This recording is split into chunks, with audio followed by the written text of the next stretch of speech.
Hello everyone, नमस्कार आणि तुमच्या सर्वांचं पुन्हा एकदा घरची कारभारीमध्ये मी शकुंतला चव्हाण मैते मनापासून स्वागत करते आणि आजच्या सुंदर आणि नवीन अशा ब्लॉगला सुरुवात करते. तर ब्लॉग सुरू होते माझा संध्याकाळच्या वेळेस. तर तुम्ही पाहत आहात की अनिश माझ्यासोबत आहे आणि माझी चाललेली आहे स्वयंपाकाची तयारी. तर कसे आहात सगळे? तुमच्या सर्वांचा आजचा दिवस सुखाचा, आनंदाचा आणि उत्साहाने भरलेला असा जाऊ दे. मी आंबा घेतलाय. आंबा मम्मा चपाती करते. मग करते भात करते डाळ करते. मम्मी चपाती. तर चला, याच्या बडबडीसोबतच माझा पण स्वयंपाक करून झाला आणि आता मी निघालेले आहे स्टॉलवरती. तर जाण्यासाठी मी आवरून घेते. त्याचं आवरून घेतलं होतं आणि तो खेळत होता. तर पीठ जे घेतलेलं भिजवलेलं त्याच्याबरोबर तो खेळत सोफ्यावर तसाच बसला होता. म्हटलं आता पटपट आवरून घ्यावं, त्यांचे कॉलवर कॉल येत होते की ये लवकर म्हणून. तर मग आवरून घेतलं आणि आता म्हटलं की आता जावावं. त्यामुळे मग मी माझी तयारी करायला घेतली. फ्रेश झाले, थोडंसं हातपाय वगैरे धुवून आता मी आवरून त्याचं पण आवरून मग लगेच जायचं स्टॉलवरती. तर हे बघा, मी आलेले आहे स्टॉलवरती. आल्या मग लगेच अनिश आणि आरू रिटर्न ते दोघे घरी गेले आणि मग मी एकटीच होते. आरूचे पप्पा पण गेले घरी आणि ते म्हटले की थोडंसं घरी जाऊन येतो, मुलांना जेवण वगैरे देऊन. तर तोपर्यंत मग मी स्टॉलवरती थांबले. तर माझं चाललेलं सगळं द्यायचं. तर तोपर्यंत नंतर मग थोड्या वेळाने बघा आरू झोपली आणि अनिश आला त्यांच्यासोबत. आणि आता मग चालू आहे कस्टमर आणि त्याची पण खंड कलाला लागतो. तुझंच का तसंच लागतं का द्यायला त्यांना. का मग काय द्यायचं? पण पण द्यायचं. पण द्यायचं काकाला. द्यायचं पण द्यायचं. त्यांना पाहिजे ना काहीतरी. काय आहे एक पण काय बोलले तू? भाजी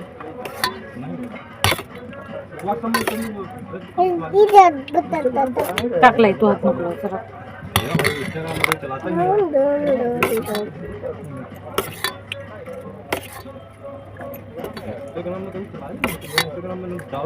पाणी पुली काकाला. पाणी पुली काकाला. तिकट काकाला. तिकट काकाला. हा, तिखट. तू कांदा का कांदा पाहिजे ना त्यांना. का त्यांना कांदा लागतो मज्जी खायला. तिकट लागतो कांदा. त्यांना तिखटच पाहिजे. विचार त्यांना कसली पाहिजे. कुठली पाहिजे म्हणलं. मग काय सांगितलं त्याने? तिखट का नाही है ना. एक मिनट, कैसा बनाना? हो गया. आपको पूरा तीखा, मीडियम तीखा?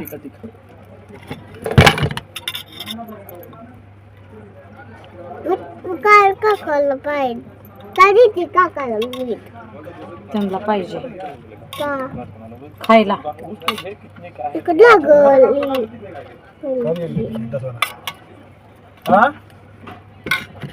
अरे कब आया क्या तेरा वेट करते करते तेरा आलो आम्ही घरी आता. चला, अंशू असा बडबड करतो नुसता तिथं आणि मला काय करू देत नाही. आणि वरतून कस्टमरच्या वेळेस पण बघितलं ना कसा बडबड करतो. हेच कशाला देते, हेच कशाला देते. जिंकीन काल आता. तर हे बघा, त्याचं आवरून घेतलं, अनिशला झोपवलं आणि सगळे पण झोपलेत बघा पाठीमागं तुम्हाला दिसते हॉलमध्ये. आणि आता माझं सगळं स्टॉलचं मटेरियल लावून झालं ना, आता मी जेवण करते. शांततेत जेवण करायला बरं वाटतं, त्यामुळे मी सगळं काम आधी आवरून घेते आणि त्यानंतर मग जेवण करायला बसते. आणि त्यांची पण नाईट असल्यामुळे ना त्यांना लेट जेवण केलं की मग पित्त होतं. त्यामुळे मी त्यांना सांगितलं नाईटमध्ये जेव्हा मी जाते स्टॉलवर तेव्हा तुम्ही जेवण घेत जा. त्यामुळे त्यांचं झालं होतं आणि मीच राहिले होते. हाय गाईज, तर बघा मी सकाळी शूट करते, दुसऱ्या दिवशी कंटिन्यू करते ब्लॉग. काल नंतर ना झोप आली, आवरलं आणि मग झोपून गेले. नंतर व्हिडिओ काही बनवला नाही आणि बाकी सगळे झोपले होते. मग काही बडबड करून त्यांना जागं करण्यापेक्षा म्हटलं की सकाळी शूट करेन. तर आत्ताच आरूला मी सोडून आली. बाकीचं स्वयंपाकाचं आवरलं, बाकीची कामं अजून बाकी, अजून फ्रेश व्हायचं आहे मला पण. आणि ते पण यायचेत अजून कामावरून. तर ते आल्यानंतरच नाश्ता वगैरे होतो. तोपर्यंत म्हटलं की व्हिडिओची एंडिंग करावी. तर ॲक्च्युली आज मला हे सांगायचं आहे की एकंदर आजचा ब्लॉग बघता खूप छान असं म्हणजे स्टॉलविषयीच बोलायचं होतं की कसं आहे ना, जे काही आता आपलं चाललं आहे तर ते नवीन वर्षामध्ये चांगलं प्रोग्रेस व्हावी, त्याच्यामध्ये ग्रोथ व्हावी एवढीच इच्छा आहे. तर बघू आता कसं होईल तसं. आपले प्रयत्न प्रामाणिक असावे. कोणतीही गोष्ट आपण करायची ठरवली ना त्याच्यासाठी आपण काम हे डेडिकेशनने केलं पाहिजे, मनापासून केलं पाहिजे. आणि कसं आहे ना, करायचं म्हणून करून कुठली गोष्ट होत नसते.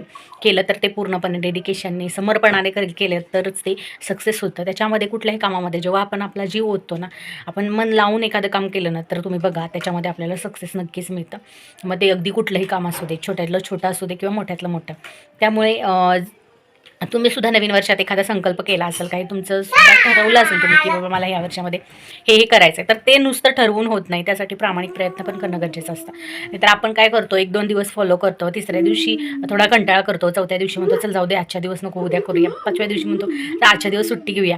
तर असं अशाने होत नाही. एखादी गोष्ट जर तुम्ही ठरवली तर ती कंटिन्युअसली करणं पण गरजेचं आहे आणि त्याला सातत्य पाहिजे, सातत्याने प्रयत्न करणं गरजेचं आहे आणि ते प्रयत्न प्रामाणिक असणं गरजेचं आहे. म्हणजे कसं आहे ना, तुम्ही कुठली गोष्ट ठरवली आणि त्या गोष्टीसाठी तुम्ही म्हणजे प्रयत्न करताय, तर तुम्ही किती त्याच्यामध्ये तुमचं किती देताय, किती % तुम्ही काम करताय. म्हणजे कसं म्हणतो आपण की जेव्हा आपण 100% आपल्याला द्यायचं असेल तेव्हा मी तर म्हणते की आपण 200% म्हणजे 200% जेव्हा तुम्ही द्याल ना तेव्हा तुमचं तिथे 100% पोहोचतं आणि तुम्हाला यश तेव्हा कुठे 80-90% मिळतं. कारण आता आपण परीक्षांमध्ये वगैरे बघितलेलं आहे ना, आपल्याला जेव्हा आपण शाळेमध्ये होतो तेव्हा आपल्याला शिक्षक सांगायचे की तुम्ही जेव्हा 99% अभ्यास कराल तेव्हा कुठे तुम्ही 70% वरती जाल. त्यामुळे मला 100% किंवा 90% मिळवायचे ह्या हिशोबाने अभ्यास करा, तेव्हा तुम्हाला कुठे 70-75% 80% मिळतील. तर तसंच आहे लाईफमध्ये पण. कारण कसं आहे ना, म्हणजे आपण म्हणतो की शिक्षणाचा पाया शाळेत आपल्या आयुष्याचा पाया बनतो. तर हे खरं आहे की शाळेमध्ये आपल्याला जरी शिक्षणच भेटत असेल, आता बरेच जण म्हणतात की शिक्षणाचा काय उपयोग असतो, फक्त पुस्तकी ज्ञान. तर नाही, जे त्याच्या घेण्यावर आहे, कुठल्या गोष्टींमधून आपण काय शिकलो हे आपल्यावरती आहे. आता हेच बघा की आपल्याला शिक्षक सांगायचे की एवढा अभ्यास करा, तेवढा अभ्यास करा, एवढे टक्के मिळवायचे, तेवढे टक्के. पण त्याच्यातून आपण तेव्हा आपण म्हणजे चला किटकिट आहे. काही जणांना असंही वाटायचं, म्हणजे स्कॉलर विद्यार्थी असतात त्यांना फक्त पटतं की बाबा ते अभ्यास वगैरे करतात. पण त्यातूनही शिकण्यासारखी गोष्ट आयुष्यासाठी आपण त्याच्यातून कोणता धडा घेतला पाहिजे. तर तेच की जेव्हा शिक्षक आपल्याला सांगायचे की 90% अभ्यास करा, 95%, 99% अभ्यास करा, ध्येय मोठं ठेवा, तेव्हा कुठे तुम्ही त्या ध्येयाच्या जवळपास जाता. असं नाही की ते ध्येयाची करता. तर त्यामुळे ते आपल्याला असं सांगायचे की तुम्ही आम्हाला तर सांगायचे, आता तुमचा आणि काय आहे एक्सपिरियन्स तुम्हाला कमेंटमध्ये सांगा. आम्हाला आमचे शिक्षक असे सांगायचे की तुम्ही 99% किंवा 100% अभ्यास कराल ना तेव्हा कुठे तुम्ही फर्स्ट क्लासमध्ये जाल, तुम्ही 70%च्या वरती जाल, 70, 75, 80% तुम्हाला मिळतील. जर तुम्हाला 99%चा म्हणजे 99% पाहिजे असेल तर तुम्हाला अभ्यास किती करावा लागेल हा विचार तुम्ही करा आणि त्या दृष्टीने अभ्यास करा. त्यासाठी तुम्हाला टोटल म्हणजे आपल्याला कसं असायचं की प्रश्नपत्रिका असायची, तर त्याचं ना आपण काय करायचो की ऑप्शनल प्रश्न सोडून द्यायचे. तर जेव्हा तुम्हाला 99% पाहिजे असतात ना तेव्हा तुम्हाला ऑप्शनलचा सुद्धा अभ्यास करावा लागतो. ऑप्शनल जे क्वेश्चन्स आहेत त्याचा सुद्धा अभ्यास करून ते सुद्धा सुटले पाहिजेत. म्हणजे प्रश्नपत्रिका स्टार्ट टू एंड एकही प्रश्न ऑप्शनलही न सोडता स्टार्ट टू एंड सगळे प्रश्न जेव्हा तुम्हाला येतात तेव्हा तुम्ही त्याच्यामध्ये आउट ऑफ मार्क्स मिळवतात. पण जेव्हा तुम्हाला ऑप्शनल सोडून देता, ऑप्शनल येत नसतात, त्यावेळेस तुम्ही कुठं त्याच्यात जर 100 मार्क्सचा जर पेपर असेल तुम्ही 70-80 मार्क्स मिळवू शकता. तर असं हे परीक्षेचं गणित होतं. पण तेच आयुष्यामध्ये पण लागू होतं. एखादी गोष्ट जर तुम्ही ठरवली तर त्यासाठी तुम्हाला प्रामाणिक प्रयत्न करणं गरजेचं आहे आणि ते प्रयत्न जेव्हा तुम्ही तुमच्या आउट ऑफ द वे जाऊन कराल तेव्हा तुम्हाला सक्सेस हे लगेच मिळतं. आणि जर तुम्ही विचार करत असाल की नाही मला एवढंच पाहिजे, बस मला एवढंच पाहिजे, मी एवढ्यापर्यंतच करणार आहे, तर तसं होऊन चालत नाही. तसं केलं तर तुम्हाला यशही तितकंच मिळतं, मे बी तितकं नाही त्याच्यापेक्षा कमी. कारण तुम्हाला कसं आहे ना, जितकं तुम्ही जास्त द्याल तितकं तुम्हाला मिळतं. तर त्यामुळे प्रयत्न हे प्रामाणिक करा.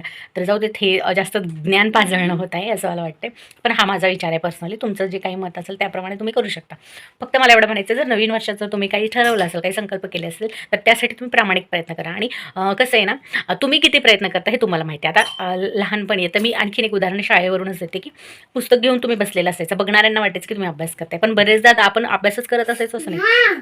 बरेचदा त्याच्या आतमध्ये आपल्या दुसऱ्या काही गोष्टी चालू असायच्या. पुस्तक फक्त घ्यायचं पुढे, त्याच्यात आतमध्ये कुठे टाईमपास, कुठे चित्र काढ, कुठे काय अशा गोष्टी. आणि कधी कधी पुस्तक फक्त पुढ्यात असायचं, कधी आपण दुसऱ्याच कुठल्या तरी विश्वात असायचो, कुठेतरी रमण्यात, किंवा मग झोप यायची असं.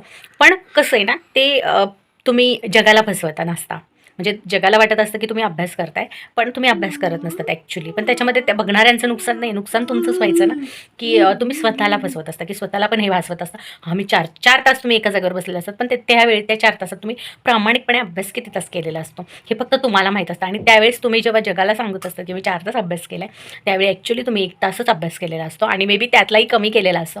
आणि त्यावेळी तुम्ही सांगता एवढं तुमच्या माइंडवर त्याचं हॅमरिंग होतं की तुम्ही स्वतःला सुद्धा हे भासवता की मी 4 तास अभ्यास केला आहे. पण जेव्हा तुम्ही अंतर्मनाला विचारता तेव्हा तुम्हाला कळतं की मी 4 तास अभ्यास केलेला नाही आहे, मी 1च तास अभ्यास केला आहे, मे बी त्यातला पण काही वेळ मी टाईमपास केला. तर ह्याचा अर्थ तुम्ही जगाला फसवत नसता, स्वतःला फसवत असता. जेव्हा तुम्हाला ॲक्च्युली जाग येते तेव्हा तुम्हाला मार्क्समध्ये रिझल्ट दिसतो. तर असंच आहे आयुष्याचं. पण त्यामुळे एखादी गोष्ट ठरवली असेल तर जगाला दाखवण्यासाठी करू नका, स्वतःसाठी करा. आणि जगाला दाखवण्यासाठी प्रयत्न करून दाखवू नका, स्वतःसाठी प्रयत्न करा, स्वतःसाठी जगा. मग तुम्ही बघा तुम्हाला त्याच्यामध्ये सक्सेस नक्कीच मिळेल. पण तुम्ही जर जगाला दाखवण्यासाठी आम्ही असं करणार आहे, मी तसं करणार आहे, असे प्रयत्न करत असाल तर ते तुम्ही जगाला फसवत नाही, तुम्ही स्वतःला फसवताय असं होतं. तर त्यामुळे कुठल्याही गोष्टीचे प्रयत्न हे प्रामाणिक करा आणि 100% आहे. तर तेच आम्ही हे ठरवलं स्टॉलच्या बाबतीत. आता मी एक सांगते, आता इतकं म्हणजे स्टॉलच्या बाबतीत इतकं हे झालं आहे ना की आता ती ह्या 2 महिन्यात वेगळी गोष्ट आमच्या आयुष्यात आली आणि ती आमच्या एका रुटीनचा भाग झालेली आहे. तर मला हे सांगायचं की एखादी गोष्ट तुम्ही सातत्याने जर करत राहिला काही दिवस तर ती तुमच्या सवयीचा भाग होते किंवा मग त्याची तुम्हाला सवय होऊन जाते. तर कुठेतरी असं मी वाचलं आहे की एखादी गोष्ट जर तुम्ही सतत 21 दिवस केली तर त्याचं तुम्हाला व्यसन लागतं किंवा त्याची तुम्हाला सवय लागते आणि ती गोष्ट तुमच्या अंगवळणी पडते आणि ती तुमच्या रुटीनचाच म्हणजे तुमचाच एक भाग बनून जाते आणि तुम्ही डेली रुटीनमध्ये म्हणजे डेलीच्या ज्या गोष्टी तुम्ही करता त्याच्यामध्ये ती गोष्ट आपसुकच ॲड होती, ती तुम्हाला वेगळ्याने करावी लागत नाही. फक्त तुम्हाला 21 दिवस त्यासाठी थोडासा वेळ द्यावा लागतो, सतत वेगळा वेळ द्यावा लागतो. पण जेव्हा ती तुमच्या रुटीनमध्ये 21 दिवस तुम्ही ती गोष्ट सतत करत जाल तेव्हा ती तुमच्या अंगवळणी पडते आणि ती गोष्ट तुमच्या रुटीनचा, तुमच्या लाईफचा एक अविभाज्य घटक बनून जाते आणि त्याची तुम्हाला सवय बनते. तर तसंच आमच्या बाबतीत झाले. आता बघा 2 महिने होऊन गेले कंप्लीट. आता 2 महिने झाले 5 तारखेला. आता म्हणजे ऑक्टोबरमध्ये आपण स्टार्ट केलं, ऑक्टोबर ते नोव्हेंबर 1, नोव्हेंबर ते डिसेंबर 2 आणि डिसेंबर ते आता जानेवारी. तर 3 महिने कंप्लीट झालेत आणि आता हा 4था महिना स्टार्ट झाला. तर म्हणजे त्यातलं पण म्हणा कारण आधी सुट्ट्या होत्या काही 15-20 दिवस, तर म्हणजे इकडे तिकडे जाण्यात गेले. एकंदर 2-3 महिन्यातले मी म्हणते की आम्ही गावी गेलेलो कुठे काय. तर अशा ह्याच्याने मी म्हटलं की 2 महिने कंप्लीट झाले, पण तसे बघता की 3 महिने कंप्लीट झालेले. तर हे सुरुवातीला 15 दिवस आमच्यासाठी थोडं हेक्टिक होतं की थोडा वेळ काढावा लागायचा. माझा पण घरामध्ये थोडाफार पसारा पडायचा, एक्स्ट्राचं काम वाढायचं. म्हणजे ते जोपर्यंत सगळं मॅनेज करायला वेळ जात नव्हता, म्हणजे वेळ होत नव्हता, मॅनेज होत नव्हतं तोपर्यंत. आणि आता इतकं सारं मॅनेज झाले नाही तर आता असं वाटतच नाही की आम्ही काहीतरी वेगळं करतोय, की आपल्या रुटीनपेक्षा किंवा आपल्या रोजच्या ज्या गोष्टी आहेत त्याच्यापेक्षा काहीतरी वेगळं करते असं वाटतच नाही. आता जेव्हा ते सगळं सुरळीत चालले ना तेव्हा असं वाटतं की अरे आपण हे सहज करू शकतोय आणि आपण इतका उशीर का लावला. तर असंच आहे, कुठल्याही गोष्टीला वेळ होत नाही. तर ती गोष्ट फक्त सुरू करण्याचा अवकाश असतो. तुम्ही कधीही सुरू करा, कुठलीही गोष्ट, कुठलाही निर्णय घ्याल त्याला कधीही प्रयत्न सुरू करा आणि ती गोष्ट करायलाच सुरुवात करा. करतो म्हणू नका, डायरेक्टली करायला सुरुवात करा, तुम्हाला नक्की त्याचा रिझल्ट भेटेल. तर तसंच आमच्या बाबतीत झालं. तर ही गोष्ट स्टॉलच्या बाबतीत म्हणजे ज्या गोष्टी करणं असू देत, इतर जी बॅकग्राऊंडची तयारी असू देत की मसाला करणे किंवा मग भाजी लावणे असेल किंवा मग पुऱ्यांचं वगैरे जे ओव्हरऑल बॅकग्राऊंडचं जे प्रिपरेशन असतं स्टॉलच्या आधीचं ते सुद्धा इतकं रुटीनमध्ये बसलं आहे ना की असं त्याला असं वेगळा वेळ काढावा लागत नाही. म्हणजे हेच मला सांगायचं की एखादी गोष्ट जर तुम्ही सातत्याने करत राहाल ना तर ती गोष्ट तुमच्या जीवनशैलीचा एक अविभाज्य घटक बनते. तुमच्या रुटीनमध्ये इतक्या व्यवस्थितपणे ती बसून जाते ना, तुम्हाला पुढे ती कळतच नाही की ते तुम्ही काहीतरी वेगळं करताय. तसंच आमच्या बाबतीत पण घडते आणि मी म्हटलं की तुमच्यासोबत हे शेअर करावं. ॲक्च्युली मी काल स्टॉलवर असताना जेव्हा तुम्ही सुरुवातीची क्लिप बघितली त्याच्यामध्ये मला विचार आला की किती सहज होते, अगदी म्हणजे 6 वाजेपर्यंत सगळं माझं उरकते. आणि आता 2 दिवस तर ह्यांची खूप हेल्प होते, ते पुढे जातात आणि ते 2 तास मॅनेज करतात स्टॉल. त्यामुळे मला आत्ता तर काहीच लोड वाटत नाही आणि एकदम असं दोघांच्याही रुटीनमध्ये बसल्यासारखं वाटते की वेगळं असं. म्हणजे आता असं वाटतंय की आपण असं वेगळं काहीतरी करून इन्कम मिळवतोय असं वाटतच नाही आहे. रोजच्या गोष्टींमधूनच आपल्याला हा साईड इन्कम मिळतोय असं वाटतं. आणि आता असं वाटतं की आपण ह्याच्या आधी का नाही सुरू केलं. तर असं जेव्हा असेल तेव्हा असेल की कुठल्याही गोष्टीची वेळ येणं गरजेचं असतं, की आपण जे ठरवतो ते होतच असं नाही. जे म्हणजे देवाला वाटतं की जे आपल्यासाठी योग्य आहे आणि ज्या वेळी योग्य आहे त्यावेळी तो घडवत असतो. तर त्या बाबतीत आमचा विश्वास आहे. त्यामुळे इट्स ओके. तर चला आजच्या व्हिडिओमध्ये इतकंच. तर बघा तुम्हीही काही ठरवलं असेल तर त्यासाठी प्रामाणिक प्रयत्न करा आणि त्यासाठी काय म्हणायचं जीव काम करा. नक्की तुम्हाला या वर्षात यश मिळेल. कारण 2024 हे खरोखरच मी म्हणते की सक्सेसचं वर्ष आहे प्रत्येकाच्या लाईफमधलं. कारण की या वर्षात ना ह्या काही दिवसांमध्ये म्हणजे 2023 नंतर बऱ्याच जणांनी काही ना काही छोटं मोठं म्हणजे आता मी जसं बघते ना आता रील्सवर वगैरे पण बघतो ऑनलाईन वगैरे सगळीकडे ना प्रत्येक गृहिणीने म्हणा किंवा प्रत्येकाने काही ना काही करण्याचा निश्चय केला आणि करतोय हे आपल्याला दिसतंय. आणि त्यामुळे मला असं वाटतं की 2024 हे प्रत्येकाच्या आयुष्यातलं सक्सेसचं वर्ष असणार आहे. त्यामुळे त्यासाठी थोडा प्रयत्न पण करा. सक्सेस तर तुमच्या हातातच आहे, फक्त तुम्ही त्यासाठी प्रयत्न करा. तर याबरोबरच आजच्या व्हिडिओमध्ये इतकंच. तर कसा वाटला आजचा व्हिडिओ? जास्त काही एक्स्ट्राचं नाही, फक्त मला जे वाटलं ते थोडंसं मनातलं तुम्हाला सांगितलं. तर याबरोबरच आजच्या व्हिडिओमध्ये मी इथेच तुमची रजा घेते आणि उद्या लवकरच भेटूया नवीन व्लॉगमध्ये, नवीन व्हिडिओसह, नवीन कंटेंटसह. तोपर्यंत सर्वांना बाय बाय. श्री स्वामी समर्थ. आणि असेच राहा, अस्वस्थ राहा, मस्त राहा आणि आपल्या चॅनलशी कनेक्टेड राहा. भेटू लवकरच. Bye bye.